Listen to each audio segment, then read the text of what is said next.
See what we have. Here is the mountain. Mount Kenya is the other side, waiting for the sunset there. So it's just a few seconds or a few minutes for the sun to rise. Supposed to rise at around 6:34. It's now 6:32. So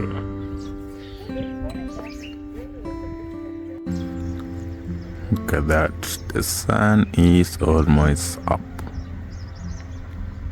Just beside Mount Kenya.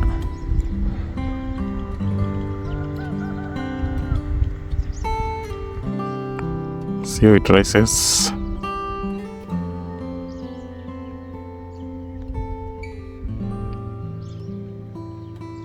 MITI Alliance is a social enterprise. It was set up in 2018. We have the social enterprise arm, and we have MITI Global Foundation. In 2021, and there's a lot that has changed. So tell us where exactly we are. Yeah. What we have in this place, I have seen we have a Waiyaki forest, which Yes. has been the identity of this place, Yeah. and also the MITI Museum. That's more about it. This was born because there was this dream of one day having 100 acres where I would set up state-of-the-art botanical garden, very inspired by Christian Bosch Botanical Garden, which is in Cape Town, South Africa. Okay. That's how we found ourselves here in Naro Moru, Nyeri East, Nyeri County. Okay. And we started the big dream. We are on 4 acres. Much of it is Mara, but this is the land that we could afford. We've practiced all forms of regeneration and restoration, even bringing earth movers to break for us the maram, to remove the maram. And when we came here, I think my life has really changed. Like things have been made so difficult. There was once a day that I would pray for you. I'd go and misbehave just so you'd notice too. Sneaking looks up and down from across the room. And damn, what a hell of a view. I feel good, you look great. I like you, I can't wait. A first time, a first date. You're so fine, I'm so late. You sip wine. So welcome to MITI Museum, MITI Alliance. So this is the entrance. It's quite a number of things that are here. So this is the kind of things that you'll be seeing. So it's natural. Everything. Sorry for the wind. I hope it will not affect much. I'll see what you can do. So it's early in the morning. The sun is up. So the first thing when you enter, you find trees which are tagged. They are all indigenous trees. For instance, these are pencil tree. I'm forgetting the name. So it has like the trees are named, tagged. So this part, and then you have the parking, and then the other gate is towards the accommodations area. I'll also be sharing that in a few, and then just come in. So the first part that you find yourself is the MITI Museum. So MITI Museum is generally you learn about the trees, what their usage, what you can do with the trees, and they are purely indigenous. So for instance, we have this one called side tracks. In Kikuyu it's called Rwate, and it uses to treat painful joints, so from the roots. So if you want to also look much about this, there is a link whereby you can get much about the information. So this is basically a tree museum, MITI Museum to say so. And then we have the washroom there just for the public when you are around this place. And then immediately after just towards the entrance, after the entrance, we have the tree nursery. So the tree nursery is basically to give you an overview of the trees that are there. It's also It's also like an income generating for the organization. So you have different species of trees, and it has modernized high drip irrigation. So when you are doing the irrigation, you just open the taps and it sprinkles down. And then something else maybe you can identify from this place is that the trees are named and also tagged in terms of the numbers. So for instance, this is one of the most Kikuyu tree, that Mugumo tree. So it's called the triangular fig. But also they has like the number. So the number represents the different species. So that is species number 1 in this area. And then we have the learning area. So whenever visitors come here, they have like a space where they can rest and also learn, where they can be shown what we have within this space. So from where we have come from, so that is the entrance. You come to the MITI Museum, you come to the tree nursery, you come to where you can learn. So the nursery, what the nursery entails, what the program entails. And then on this other side, we have like an office.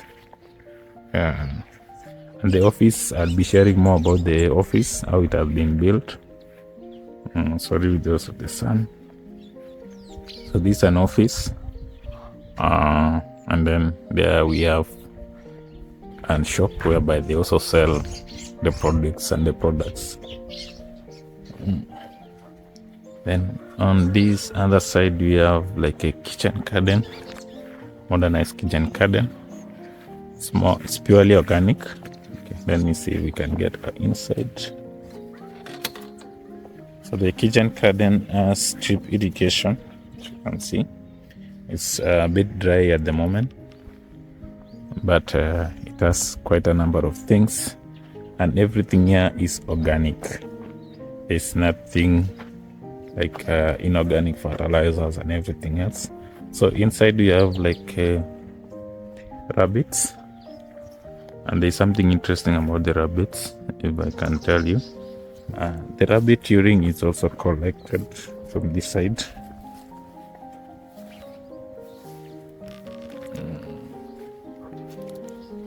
This one is a bit full, I think you can see. So rabbit urine, for those who know about the rabbit urine, is very important in the farming industry of the kitchen. It is used to, it's a very good fertilizer, and also it's also help in pest control. So that's a simple kitchen garden. There's no tilling of the land. There's use of mulch and several kinds of fruits. So let's go to the other side. Welcome. This is Tito Kipronotic on the move. Welcome to another episode on some traveling and also living off grid. So today here I'm at MITI Alliance, as you can see, specifically MITI Museum with Michael. He'll be telling us more about this place, what we have, and also be sharing what I've also recorded in this place. So Michael, tell us more about MITI Alliance. So MITI Alliance is a social enterprise. It was set up in 2018. We have the social enterprise arm, and we have MITI Global Foundation, which supports communities. It receives donations, but the MITI Alliance side is where it runs as a business. But for the purposes of impact, social impact, and also to transform the community. Yes. So I have come this place, I think I was here in 2021, and there's a lot that has changed. So tell us where exactly we are. What we have in this place. I have seen we have Waiyaki forest, which I think has been the identity of this place, and also the MITI Museum. Tell me about that. So this idea came about when we were based in Kiambu. In Kiambu, the limitations are always on size.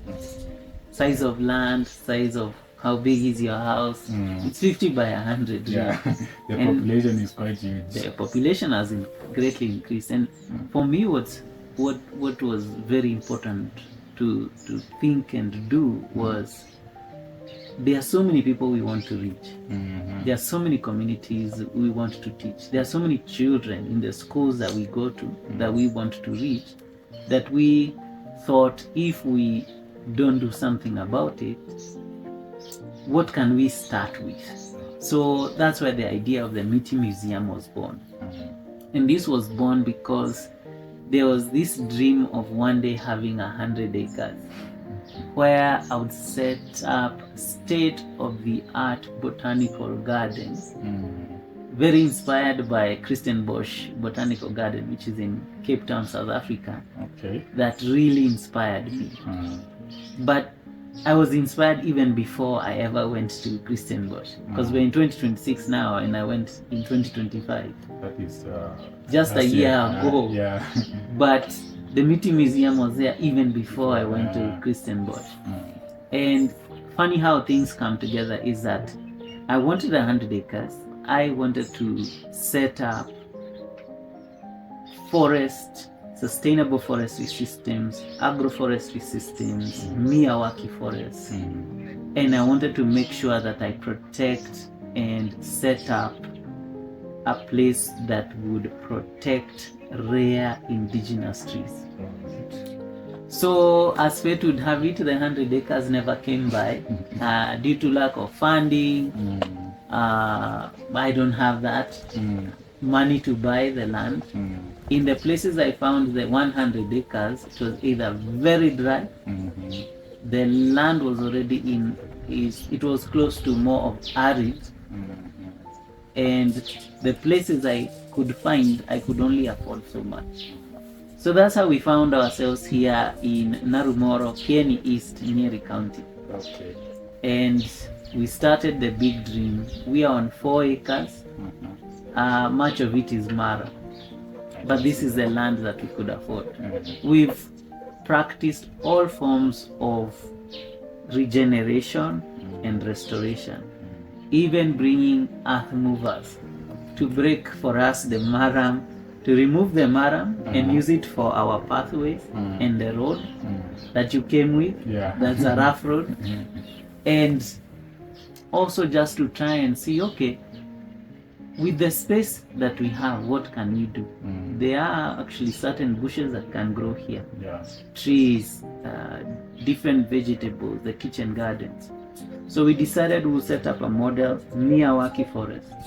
The things we wanted to do in scale, a model agroforestry system, a kitchen garden system, a tree nursery, a museum of rare trees. So far at the moment we are at 160 species. Wow. Yeah.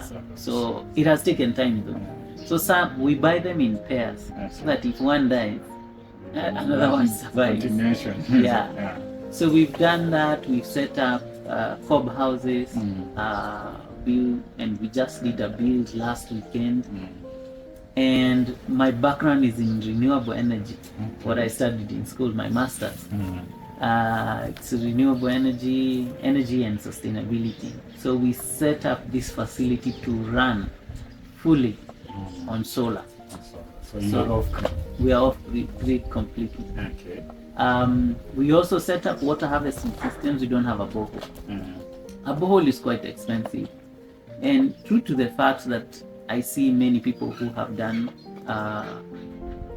projects, funding is a huge challenge.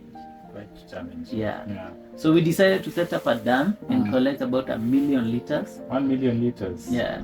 So we have 2 heavy seasons, the April, May, June, and October, November, December.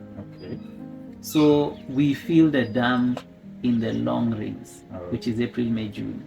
And then we have fish in the dam because they fertilize the water, and we pump the water because the dam is at our lowest point.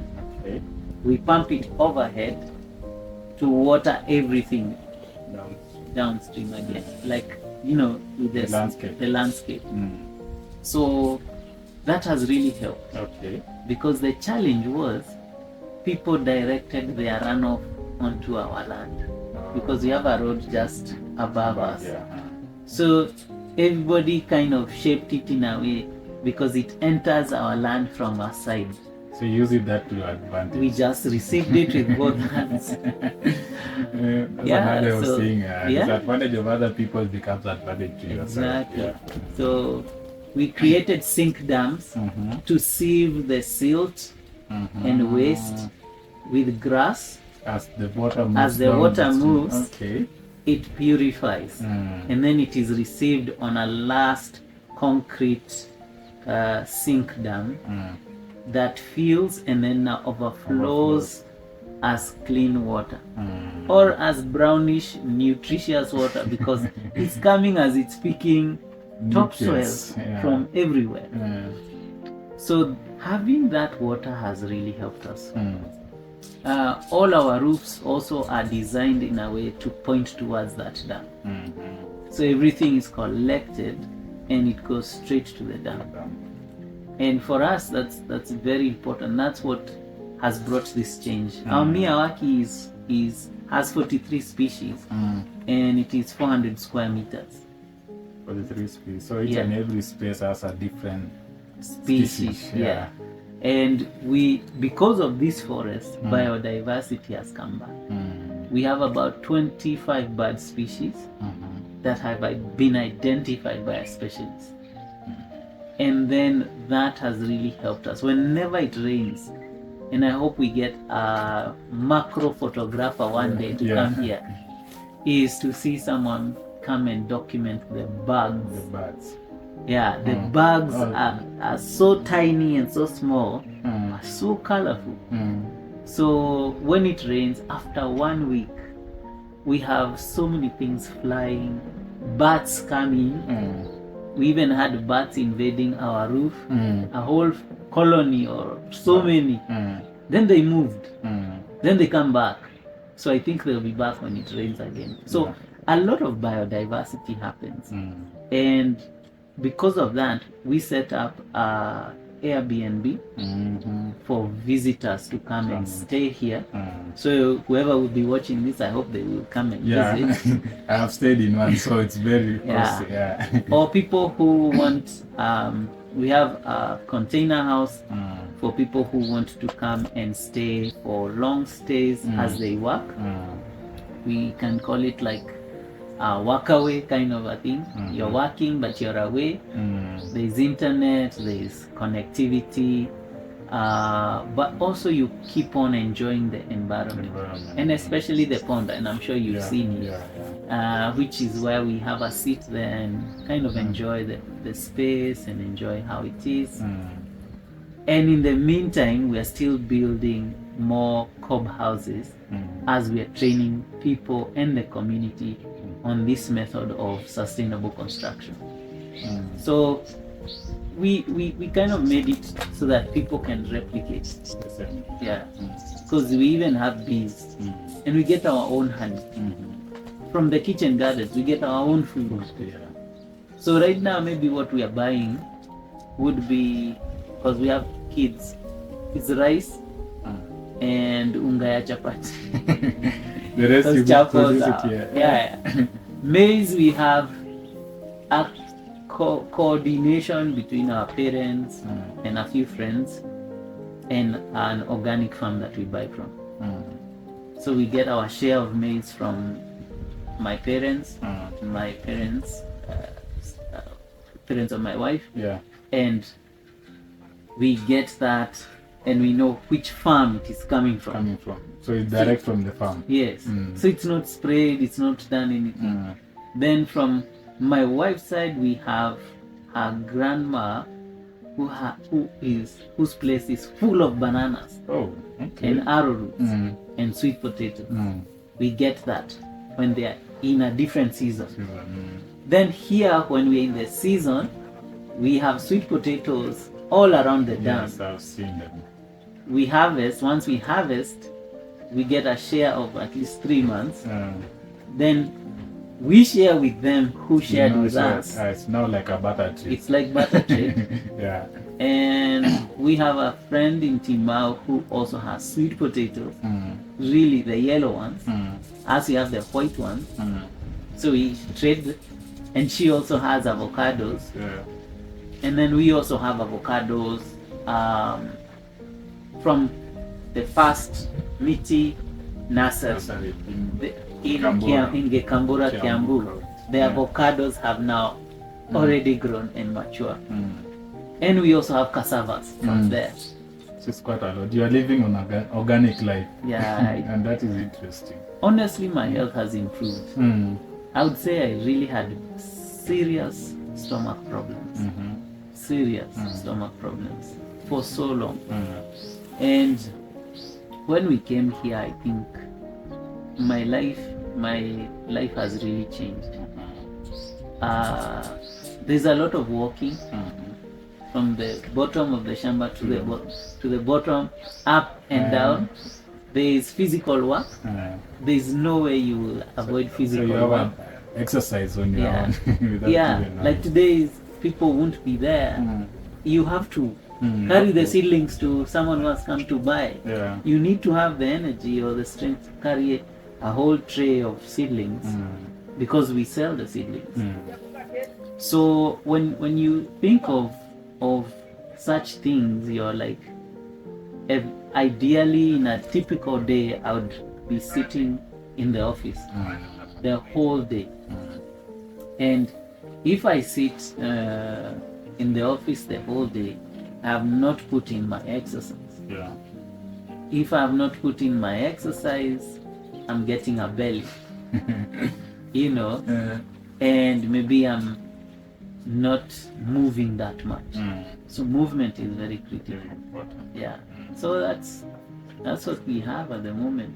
That's very interesting. I've been here for the past 2 days right now, and I've learned a lot. Maybe you can tell us a typical day, what happens maybe sometimes for somebody who wants to come and visit this place. What is it that they need to do?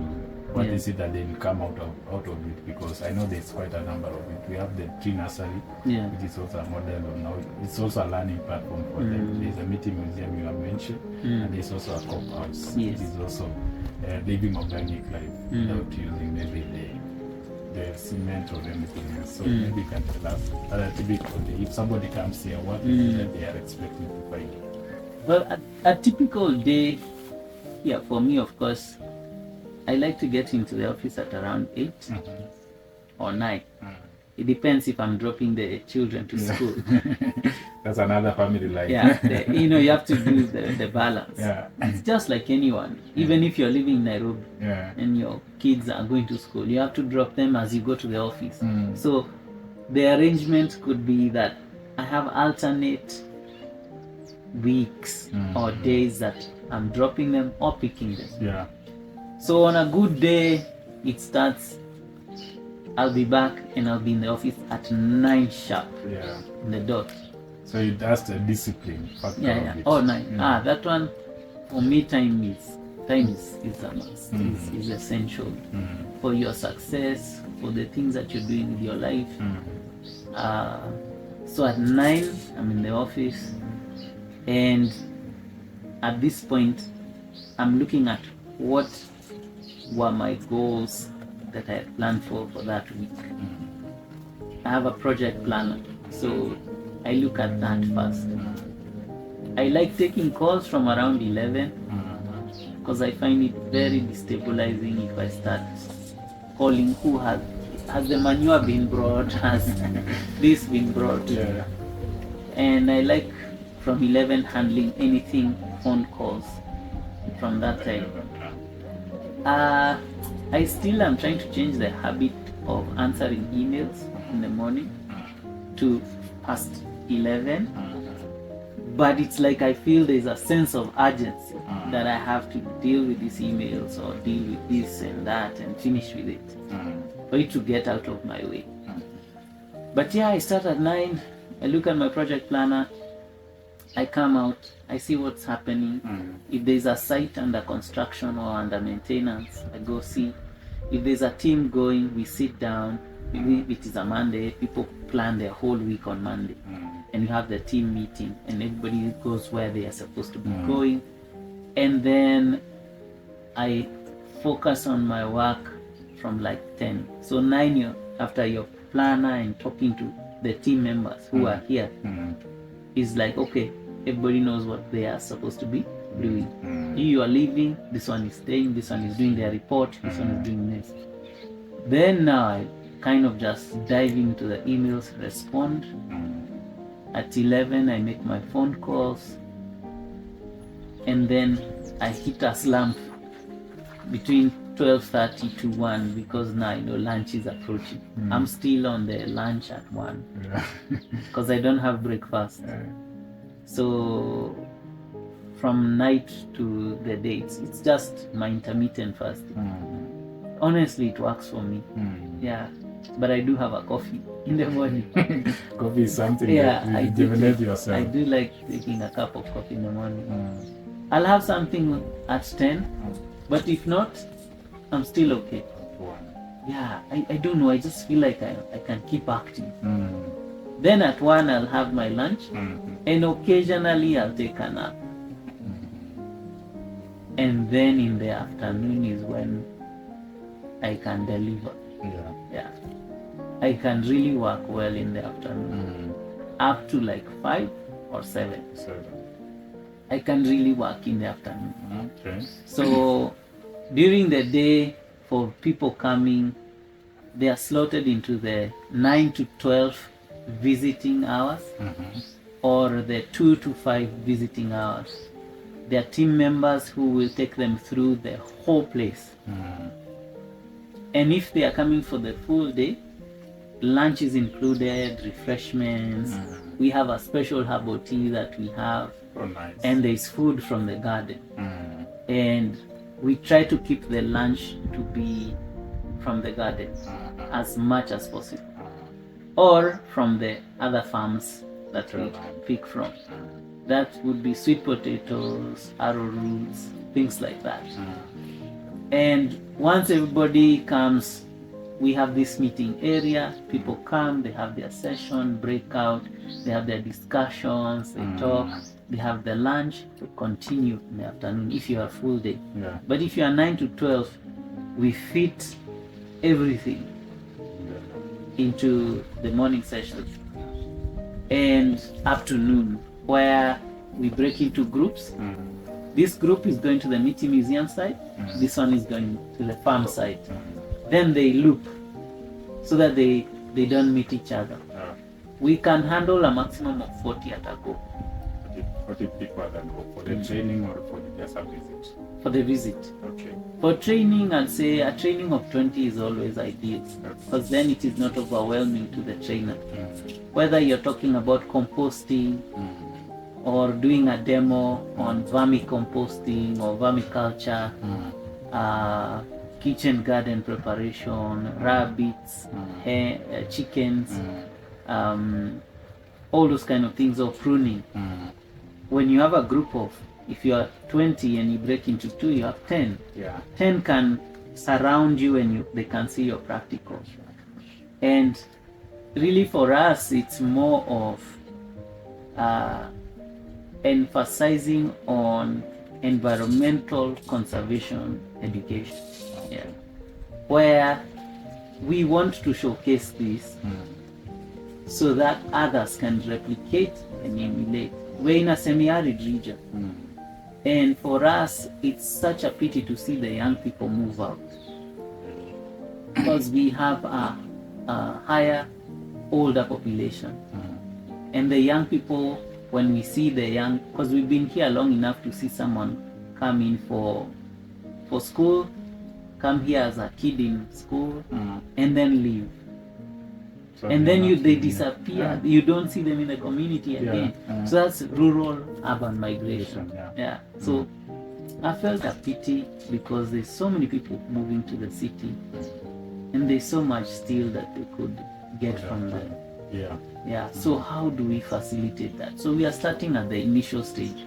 I wish we could provide support, funding, capacity building, But right now we are starting with the schools, Yeah. the young, whose minds have not been corrupted or changed in a wrong way. Okay. You see, because they are the future. Yeah. So we could destabilize this narrative of, or disrupt this narrative of that, oh, once you finish school, you have to go to work in Nyeri, or in Nanyuki, or in Nairobi, or Karatin. You can use the available resources. Yeah, here. right where you are. Yeah. So what is it that you could grow, that you could value add, and help you to move forward? The next level. Yeah. So I feel people lack that opportunity, and it's quite sad. And that's where you come in. Yes. That's where we come in this field that I'm in. Environmental economics really plays a key role. Okay. Why was eucalyptus farming so successful? Like everybody took up eucalyptus farming like whales. Yeah. You know. Yeah. And now we are And cutting everybody's them down. planning. Yeah. Yeah. And what happened is people understood Kenya Power is coming to buy our poles. I never thought of that. Because they were like, there was a promise. Yeah. It's like being given a promissory note. Mhm. On them easy meat, plant this tree, And you'll get money. you will out of get it. money out of it. Yeah. We will buy from you your You seed. already have a ready market on it. That's what farmers look for. Yeah. So everybody had every reason To plant, to plant the eucalyptus. Yeah. And guess what? They planted. Now Nobody Kenya came. Power is using alternatives. So quail came. Guess what? Everybody started farming quails. Till they had to be released back to the wild. Everything has a season. I am at that point of research, analysis, and really critical thinking around solutions that will bring an answer to our societal problems. Because there's so many people who have moved to the city because they lack opportunities in their rural places. How is that? Is because there's no support. There are no extension services. There is limited funding. And guess what we're told? Oh, Africa is growing at an exponential growth. So who's using that? Who's maximizing that? So are there ways in which we could farm that are regenerative, that could factor the economics? Sustainable forestry, sustainable agroforestry, regenerative agriculture. And I'm just not dropping just names for dropping, but even in a simple way, is where someone can plant trees. Let me break it down in a simple way. You can do your shamba in a row. You have trees that, you have fruit trees. Okay. You have vegetable lines of managu, terere, spinach, kale, cabbage. The next row is fast growing fodder crops that you use for mulching, that you use also for feeding your sheep, cows, everything. You have napier grass Feed the cow. to feed the cows, Yeah. to also make your compost, Yeah. because compost needs green material. So it's not like we lack solutions. It's the economics of it. So if these fruit trees, here people have a 3.3 acres, 3.5 acres, 4 acres. Even if you started with half an acre or an acre, and you grew that model progressively, eventually, like here, citrus fruits do very well, very well. You'll eventually sell. Eventually Because you'll there's sell. already markets for that. There's already market. Everybody There's a eats market fruits. here. Everybody eats fruits. Yeah. So I'm just like, okay. So access to market, like. Then pull those farmers together. As in, like, things have been made so difficult that someone even does not even begin to try. And that's why as we are testing, we are doing it. so that when the people come here, they see a before, they see an after. Like it was like this, now it is like this. Our home, you could see it from the road. Now you cannot see it. Cannot. It was so dusty. I don't know if you remember. Yeah. It was so dusty. Very dusty. And then when we stayed here, it was so cold. Now we have walls of green that protect us from the cold, And the wind. the dust, and the sun. Because soon enough, the trees are going to form a canopy. So if we imagine, as your trees establish, you will have beehives. So that's one commodity that you can provide into the market. How many people need honey? So many. Everybody Oh, we are needs told, honey demand is at how many metric tons, blah, blah, blah, and we are not meeting it. Yeah. That's one. Isolate that. 2, herbs. We have so many factories around here who are doing herbs. So they know something that we don't know. We don't know. Yeah. But we are not there. We are not in, they have the big farms. We are not there. Hi, see that's herbs. Yeah. Ensure you have your basics covered before even you go to other farms or something like that. Yeah. Ensure that you have your food. You have your usual maize, beans, potatoes. Yeah. And now because you are growing them where they are shaded, they won't be hit by blight and many diseases because you're practicing intercropping. You have peppers, you have different things, and you can use rabbit urine, which you get rabbit meat. And also the fertilizer for it. Fertilizer. So like, okay, so why are people still not doing it? They lack the information. The information is not getting to them. Is it because there's a barrier, or is it because they don't want to get that information? What might be the issue? Some people have the information. I've realized the information is there. Uh-huh. Some people, the information is just not broken down to them in a simpler way. Oh, right. Because there are still so many scientific papers about agroforestry. Who is going to break down a scientific paper for you to understand? Yeah. That's why model farms are important. And that's why we did this. Yeah, the model farm. The model farm. But there is sheer commitment That needs to be done. that needs to be done. That you can't put on anyone.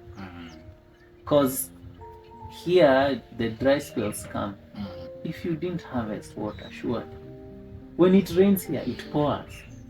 No car is moving because we are stuck. Yeah. So what if every household had a small dam To sustain them during the dry using the season. dry season? And guess what?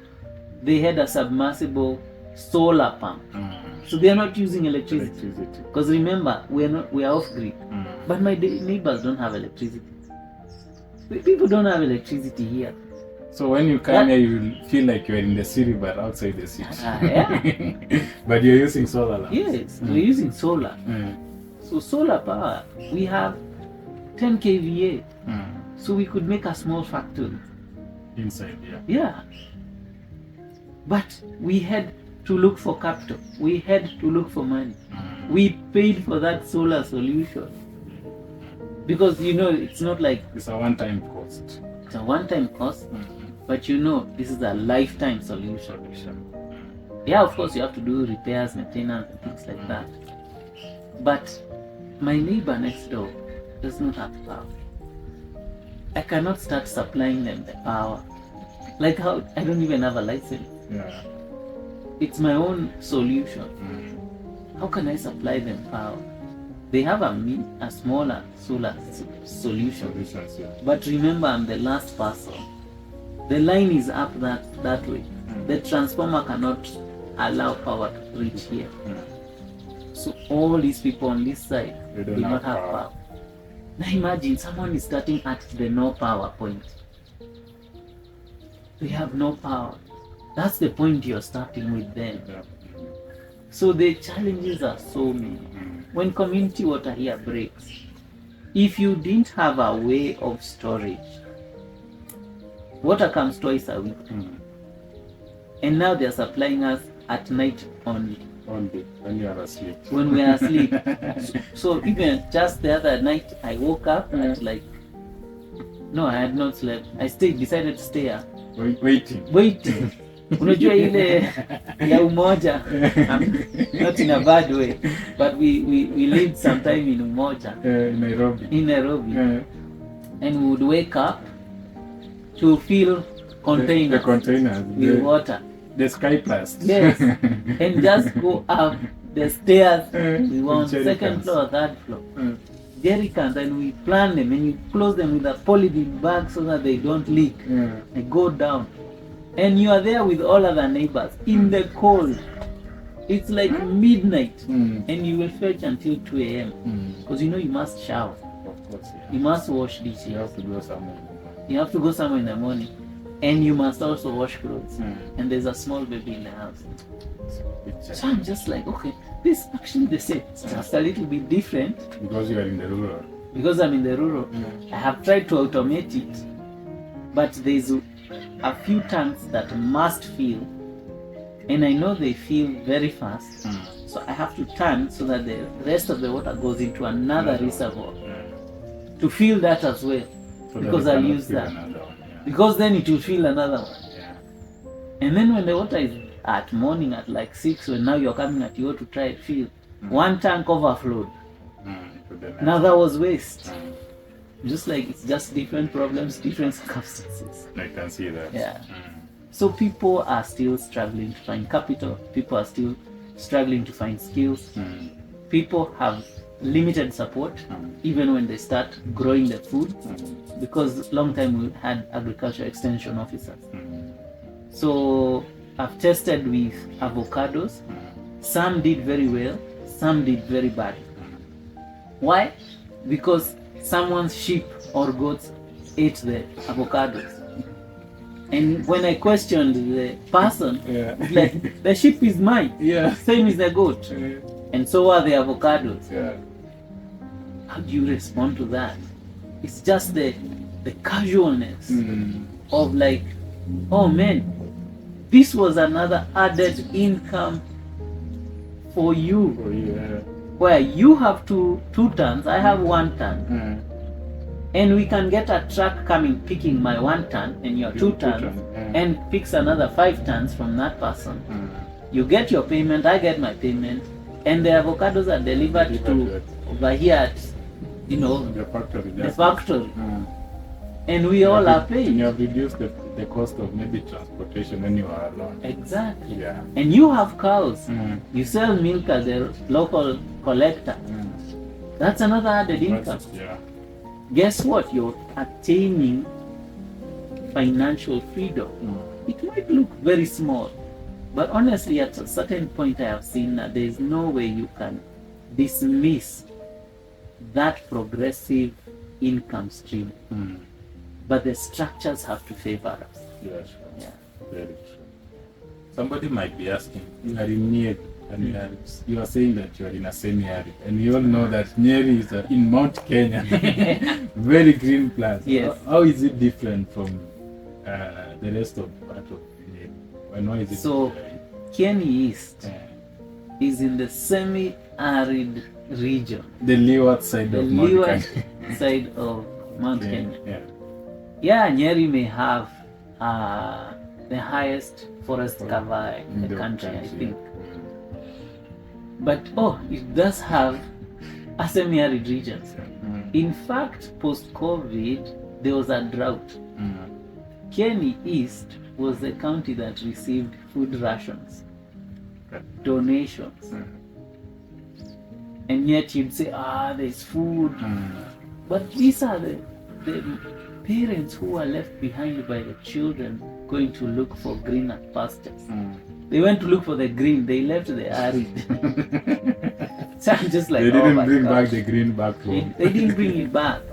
Because imagine living in the city and the demand from the city and the pressures of the city, the cost of living, cost of food, cost of rent, everything. So for me, when I saw that, I was like, wow, people should not get it wrong. like some of these semi-arid regions do really suffer. But they also hold an opportunity. Hay grows well here, wheat grows well here. Dryland crops grow very well. So I'm not saying that we be like a wetland. It's not a wetland. No, it's not a wetland. It's very dry right now. But when it rains, things grow. Beans do so well. Yeah. Sheep. I'm telling you, there's no meat like Kenny East meat. All right. Oh my gosh. In fact, when you're going back, when you get to Naro Moru, there's a butchery there called Blue Springs. I remember. Yeah. Man, I think we went. Yes. Oh my gosh. Very nice meat. They have such good meat. And if you love steaks, A small, as very tender meat. very Of tender all meat, kinds of meat. very tasty. Yeah. Si ile ng'ombe imetoa dhara, Eh. depia grass peke yake. Imekula hizi scraps za Imekula nini, the shrubs, the yeah. different things, the grass-fed beef. Olpejeta is not far from here. yeah. Yes. So it's in Laikipia side, but it's not far from here. That's why they have the steak business. Because the steaks that come out from here are really great. So it means this place has its potential. There's a thing it can contribute to our GDP. How that is formulated needs leadership, policies, governance, structures that support typical non-smallholder farmers, because people with 3.5 acres, will you call them really smallholder? Okay. Me, I think Kiambu is small.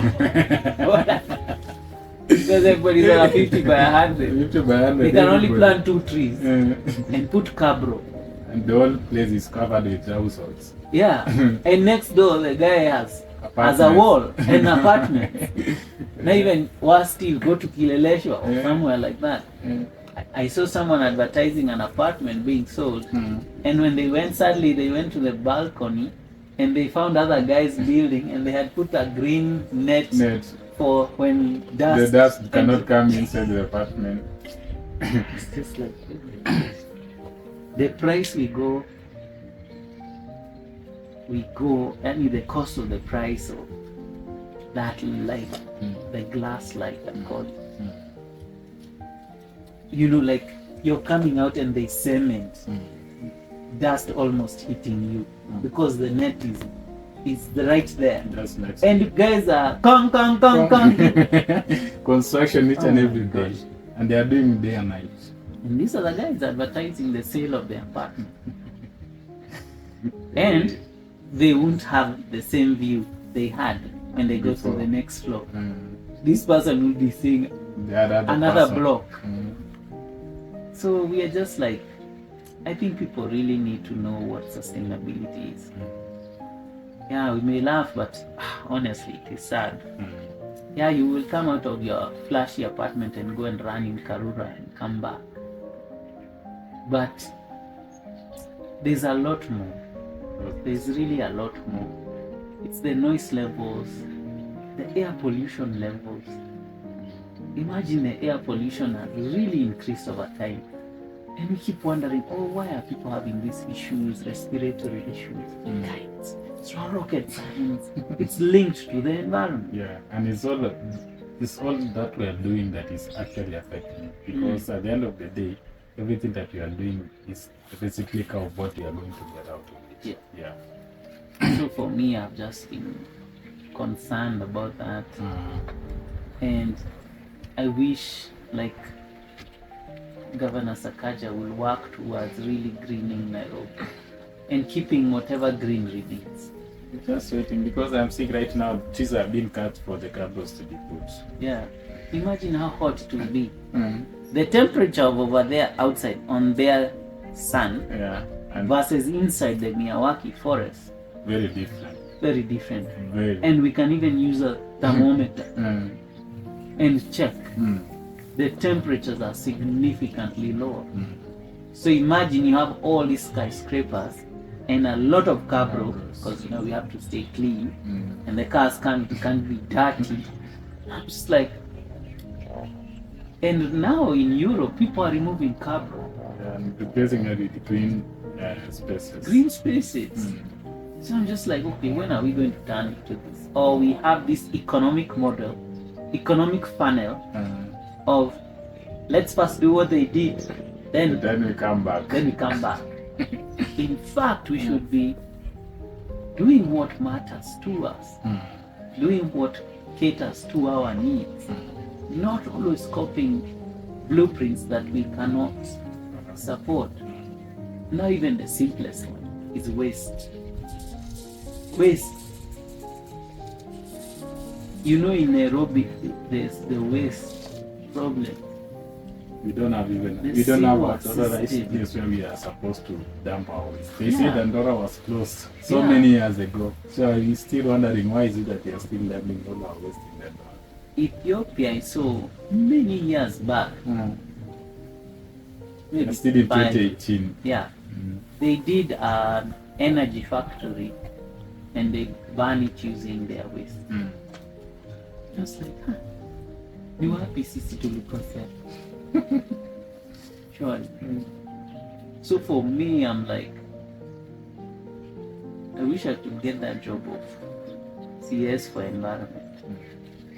So we need to ask them if they can give you that. Yeah, after 2027, I'll put in my They say you're application. supposed to do the elections this year. It's not possible. We're already in August. Like, that's not possible. Even everything will stall. But if there's one rollout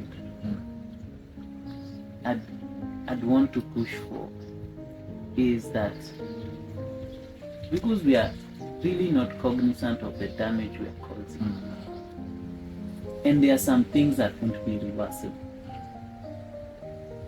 You imagine Kiambu was the most arable land for farming, and now it is skyscrapers, Now more of a residential. residential. They should have gone to like Kitengela or something, and then now produce the food for these millions of people living in the city sustainably. The streams would still be clean. The factories would be moved out of the city. The infrastructure, imagine the road damage, imagine the repairs, the cost of that, the movement of people. I like that they were talking about trains moving into and out of the city, decongesting, removing the smoke, so that our green city remains to be green. I'm not an architect, but I would say I'm an architect of the environment and an advocate for it. Yeah, maybe my ideas sound dreamy, but it's because I have gone to places where they have done that. Very simple. Very simple.